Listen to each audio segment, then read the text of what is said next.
Coucou everybody, Coach Rab here, and welcome to another Kilted Chess Noob episode. No, I'm not a chess coach, not even close. I'm a health and wellness coach that happens to adore chess. And today's episode is going to showcase my 5 favourite lines.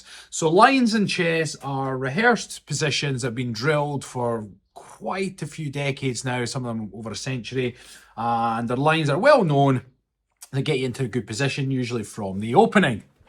I've got my 5 favourite based on some of the programmes and courses that I have been following. Now, these are from Chessly's site by Levy Rosman. I would strongly recommend if you're new to chess, or even if you've been in chess for a while and you want to learn some courses, Levy Rosman's chessly.com is absolutely amazing for learning new programmes or courses. So you can pick an opening, you can drill it. He gives you explanation videos that are fantastic. He's got a good way about him. It's very, very easy to learn, pick up, rehearse, practice, drill, the usual stuff. So these moves, now whilst he didn't create these particular lines, these are quite well known. That's where I learned them, so credit where it's due.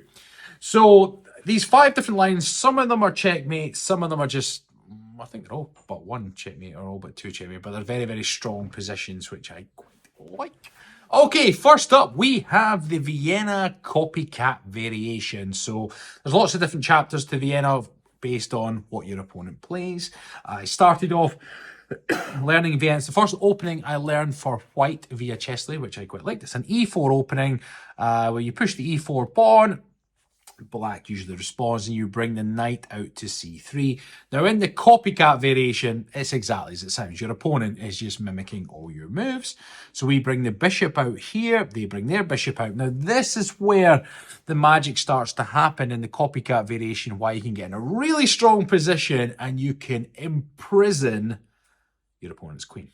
So once they've copied out and brought their bishop out, what you do is you move your queen out to this position, and guess what? They're like, well, you move your queen, we'll move ours. Now, at first glance, they've got eyes on this pawn, and that's a problem because your king is right there, and they might wrongfully assume that's a checkmate, but it's actually not. So from that position there, rather than getting too flustered, we throw our knight up here to put some pressure on the queen. So we throw up here, and a lot of the time they think you've blundered and they throw in the queen. Now, of course, you can then run the king. You're okay because this square is protected by your bishop. This square itself doesn't have anything to support it, so you're actually okay. When the king moves, or well, that's on this particular variation, we can then pull the knight out to threaten said queen. The queen has nowhere to go but into this lovely little prison. You push the pawn and now the queen is boxed in. Now what we're then going to be threatening is this pawn at any point, and you're going to be winning the queen. Now when they push that pawn, it does open up this bishop, and if I remember right, we just pull the queen back one. No, that was not right. We pull the queen back this way, keeping eyes here. They throw down a threatening this this pawn here. We're not worried because we're just going to bring across the rook, which gives checkmate threat up here, forcing their bishop back, and then we can finish it off with a nice little pawn push. We are going to be winning that queen. Wherever that queen goes, they're going to lose it. So love that Vienna, one of the drills, and it does happen. It's happened in one of my games. It was in one of the rapid game, actually, it happened in, which I was quite impressed with. But I love the fact the queen gets locked in. Okay, next in line, again, these are in no particular order, but it's from the Ponziani, another opening for white that I jumped onto. It has a few interesting traps and quick ways to kind of push the action and get your opponent into difficult position. And this particular line is brutal. Now remember, with all these lines, your opponent has to have played the right stuff in advance for it to happen. Now I don't typically go for lines that are unrealistic, you know, where things like the Scotch Gambit is unrealistic because you might go for it and your opponent doesn't play what you need to, and then it's completely defunct. But with this particular line, this could happen. It's quite likely. It's not, this particular run hasn't happened yet, but one of the similar ones to it has, and this would probably make someone cry. So Ponziani is, again, it's an e4 opening. We push the pawn. They bring out. We bring our knight out to support. And now the magic of the Ponziani is you push the c pawn and then followed by the d pawn. So create a nice pawn chain up the middle. So we push the first, Bring the second. There's a bunch of things that your opponent may or may not do. In this case scenario, we usually push. When I was learning this, I remembered in my head as Ponziani push. There's a lot of times you push because it threatens their knight and forces their knight to move. And then in this scenario, we can then gobble up said pawn. Now, again, these are drills that you're practicing. Your opponent may or may not play this, but if they do, you get them so good. So when they've pushed this pawn in any position, they leave this line open, which is like, whoopsie. So in this position, you put a check in with the pawn, and they block naturally with the pawn, creating a nice little pawn chain. And then what, in this particular line, this is like I say, this is brutal, you take the pawn, okay? So take the pawn, and you're like, right, okay, so what they've done, they've brought out the queen, and they're threatening your bishop. Now, this could have, I can imagine why this would happen. Somebody's saying, well, you've pushed the pawn too far. The bishop's protecting the pawn, but nobody's protecting the bishop. But then what you do here, and this is really nasty, you take this pawn, which creates a discovered check on the king, right? So you push, ouchie. Now, the reason why, if you were to just take that bishop, then this is then going to promote for a queen. So, you know, in a lot of ways, it's like, whoopsie, big problems. So they had to move the king to stand the chance. Then from there, this is where the brutal part comes in, we jump the knight in, because we could just promote, but then in this position here, a promoted queen would be stuck in the corner. Yes, we could try and take things, but they're all protected, right? Oh, get my arrows all messed up here. But what we do instead is we throw the knight in, put them in check, and then the king runs. It's got no choice other to, because this is still covered. From that position there, we're then going to take this rook. But we're not going to promote to a queen. And that's why this particular line is like, ow, you under-promote to a knight. Ouch. And the reason why you under-promote to the knight is it puts your king in check again and creating a royal fork on the queen. So that king's going to have to move, likely in any direction, one of those two, or even back. Oh no, I can't go back, so let's go one or two. And then you're going to jump in and gobble their queen, which means in that exchange, you've got a rook and a queen, and you've got the king's not able to castle. It's kind of in the open. Your opponent, it's very highly likely they will resign, or if they do play on, it's going to be a bad game for them. So that particular line is probably one of the most brutal. If I ever do that to someone, I'm going to feel sorry for them. So there we are, Ponziani. Okay, this next one is also from the Ponziani, but from the Masters line. So the Masters line is the best moves played by your opponent, typically at Master level. And to defuse the Ponziani, you then push the D pawn forward, or is it the, I can't remember which one, I need to look when I play it out. So we push the pawn as normal, bring our knight out, we push the C pawn, that's a yes. So it's the D pawn push for the Masters line. Because the Masters line, it kind of diffuses any of the tricks that we've got going on here. So when they push that D pawn out, we bring the queen, which pins the knight. So we bring the queen out to here, they take, and then in this position, we're going to then gobble said pawn. It's no longer protected because this is pinned, so we gobble the pawn. But in this line, they bring their queen out, which is like, uh-oh. And whenever you bring your own queen out too early, you've always got to be careful that you don't get caught, because your queen becomes a target. And this particular line, that's exactly what we do. So we throw the bishop out, putting heat on said queen. So we, and no, we don't actually. That's wrong. Is that one? No, we do it. Yeah, we take that knight first. My apologies. Yeah. We take that knight first. So in this variation, yeah, we take the knight first, they retake, then we throw the bishop out. I am a chess noob, okay? When the queen retreats, we're still in this precarious position where our queen away out on this line, can't do much. We then castle, and then the next line, what we're going to do is we're going to push the pawn into this position here. Now, when they've taken that pawn, something interesting has happened, is that they've then freed up this line. So we bring out the bishop attacking the queen, and you'll take one look at that and you'll say, whoa, hold the phone, that's undefended, right? So you might go boom.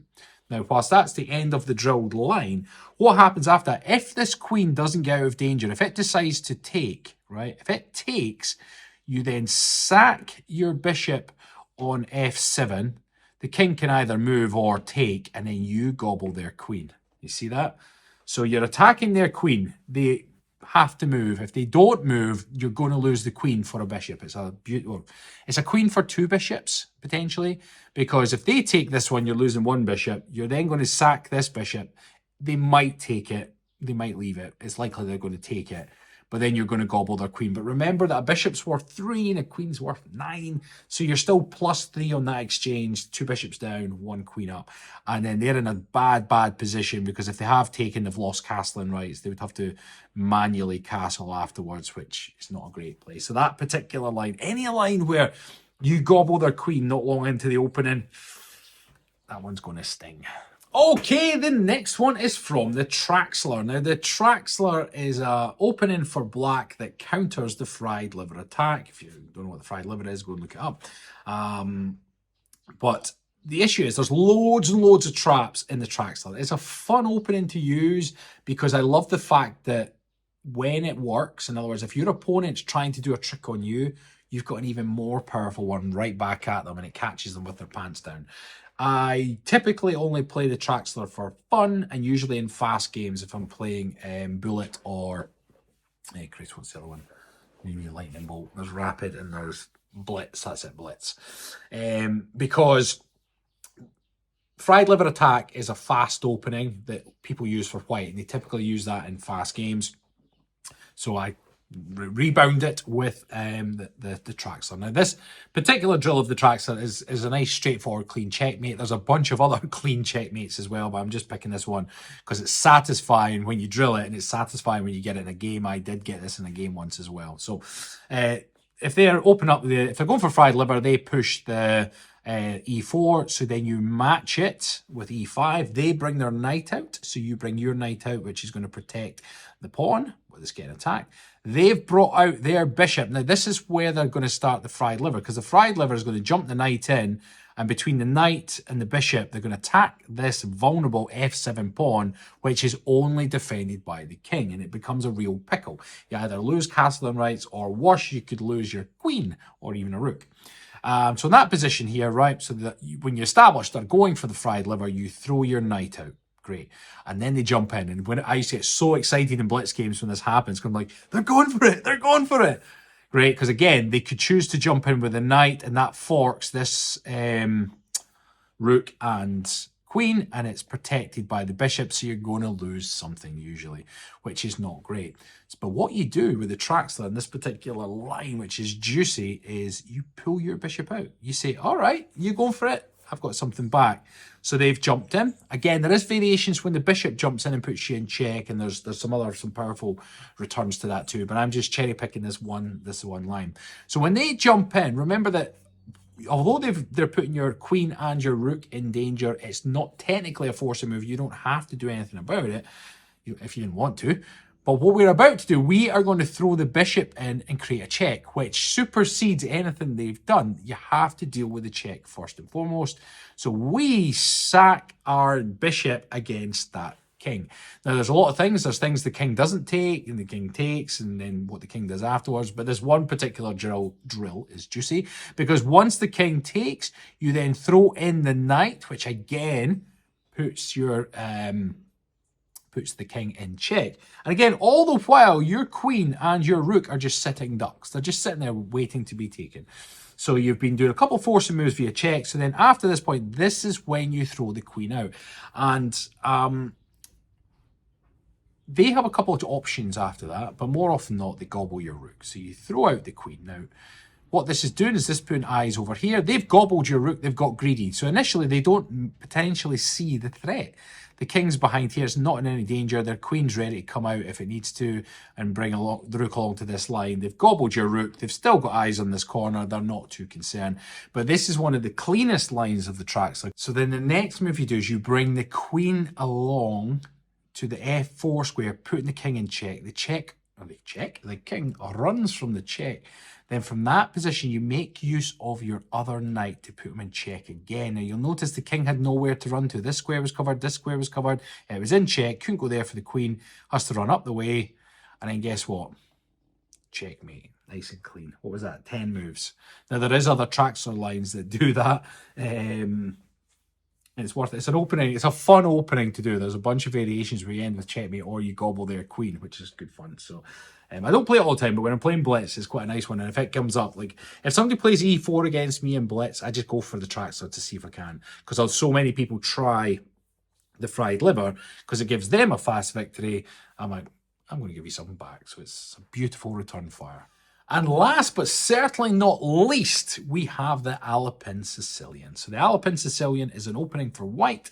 I started learning that because I started off doing the Vienna for white, moved to the Ponziani, and I typically got into problems when my opponent would play their C pawn as the first move, and I just didn't know how to cope with it. And I realised that them pushing the C pawn is them playing the Sicilian. So I was like,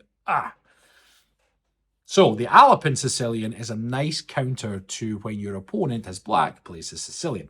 Now this particular line sets up a juicy tactic known as the Greek gift, and it's a fantastic maneuver that really attacks the king's side. And even if you don't get an instant checkmate, wow, you put them in so much danger or give them so many problems that it's an easier game there out. So the Alpine Sicilian is an E4 opening. Your opponent, this only typically works if your opponent is playing the Sicilian. So they've pushed the C pawn. Similar to the Ponziani, you push the C and then you're aiming to push the D to create a nice pawn chain up here. So we push the D, they take, we take back. They push Z pawn. I believe I bring this knight out to protect this pawn. If I remember right, that's right. And then in this situation, we push. Okay. They've then put us in check, so we're going to block with the knight. Now, this is where, if you ever see this sort of setup coming, that's when the Greek gift could be a possibility. Certain things have to apply. Like, for example, things need to be blocked in. Their knight cannot be on this square because it'll obviously protect. So they brought their knight here because they're attempting to castle. So when that happens, you're like, all right, I've got something for you.